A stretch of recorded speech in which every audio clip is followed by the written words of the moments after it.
Alors on est confronté depuis déjà pas mal d'années à une maladie qui est connue depuis déjà les années 55-60. Donc on appelle ça couramment le dépérissement.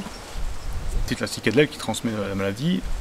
C'est une maladie qui est beaucoup plus sensible en période de sécheresse ou dès qu'il y a un stress quelconque. Et vous savez que depuis quelques années, avec le changement climatique, les sécheresses successives, ou les coups de gel, ou on a aussi des excès d'eau, on a cette maladie qui s'est vraiment développée. Le jeune plant est beaucoup plus sensible qu'une plantation bien implantée. Du coup, on a plusieurs instituts techniques qui ont travaillé dessus. Donc, on a le CRIEPAM, on a l'ETECMAI, on a la Chambre d'agriculture de la Drôme. Et donc ils ont commencé à faire des essais de leur côté en ferme expérimentale sur les micro-parcelles. Sauf qu'on sait très bien qu'entre du travail en micro-parcelle et du travail en grandeur réelle, des fois c'est pas tout à fait compatible. Et c'est pour ça qu'on fait partie d'un réseau donc avec la Chambre d'agriculture de la Drôme et on fait des essais grandeur nature. Donc ça fait déjà 3-4 ans qu'on a implanté de l'herbe en interrang et on applique aussi de l'argile blanche quand les vols de césinomie commencent. Donc du coup il y a aussi un réseau de piégeage. Donc les pièges sont relevés ou par la chambre ou par les techniciens de coopérative. Du coup on sait à quel moment il faut appliquer l'argile. Une fois ou deux, ça va dépendre de la météo, s'il pleut ou pas. Alors entre temps ils ont essayé les insecticides, donc différents insecticides, et il s'est avéré que l'insecticide n'a pas d'efficacité. Les cicadelles sont peu sensibles et en plus les vols s'étalent sur une longue période, donc pas d'effet positif.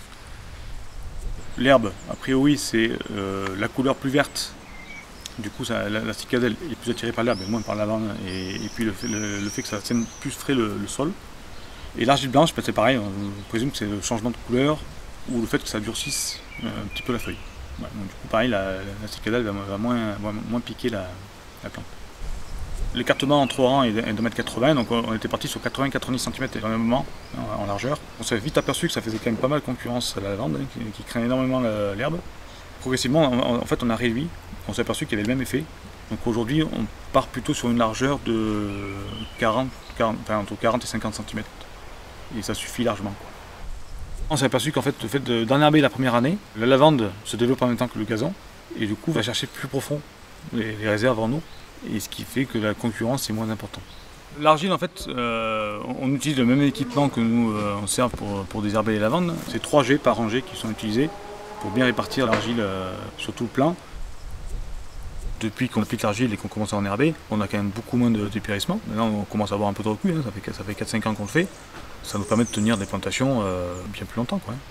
On se tient en dessous de 10-15% de plants infectés. Évidemment c'est un peu plus contraignant, puisque on a déjà 2 applications en plus.